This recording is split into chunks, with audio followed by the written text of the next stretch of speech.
So before we leave M4 behind us, and I hope we really don't lose the concepts that we have worked through on that project, I kind of wanted to review it a little bit more, give you some things to hold on to.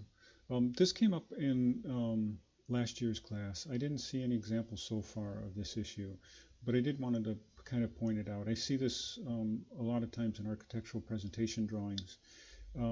This idea of how we present a building form. So here we have a correct way and what I would consider an incorrect way. Although this looks more dynamic and maybe in some ways more visually interesting, it's really a very poor portrayal of the way the human eye sees architecture, and so it's a little bit misleading. And the idea here is that whenever you're shooting your architecture, you should be your eye should be at a level, and it could be at any level, it could be up at the top of the building, but the eye level and the target level should be the same, and that allows the vertical lines of the architecture to not converge with each other. So there's no convergent perspective point in this vertical geometry, so to speak.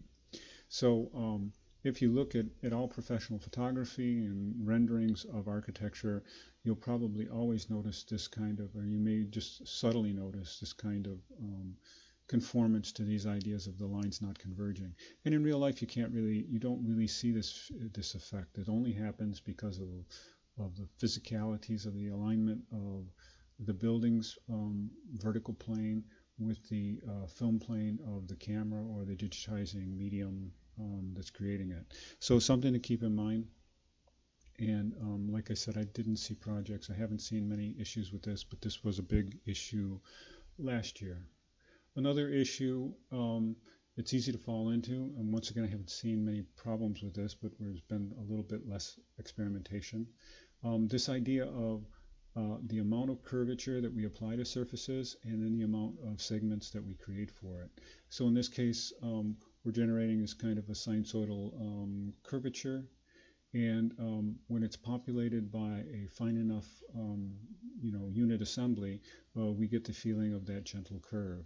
But if we continue to reduce down the number of units, eventually we get these kind of notching conditions, which are really quite unattractive in the forms that we create.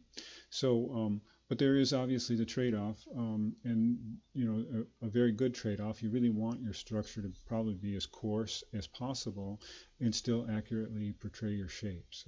So these are things you can easily play around with in a powerful modeling environment that we have at our Access.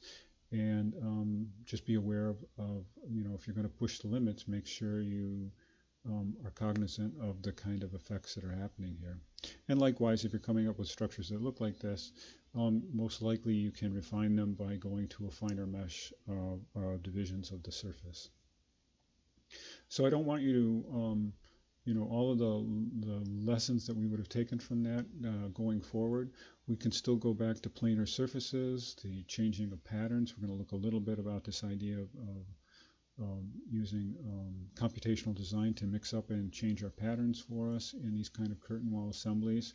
And once again, I think it's important or useful to take a look back at the Salesforce Center. I think that after we've done our project, you can see how you would have easily accomplished and or conceived about this kind of cladding system on the building. This is an interesting project in and of itself, but this isn't serving very much to our discussion other than to expose this idea of how this system is attached to the building. And actually what it looks like is we have a space truss system or integrated with another one that actually becomes a mounting system. And plenty of ways to experiment with that. Even before I had seen this project, I had been experimenting at UB, I was going to say, but at rigidized metals with the idea of laser cutting components, and then the idea of how they would come together in attachment systems.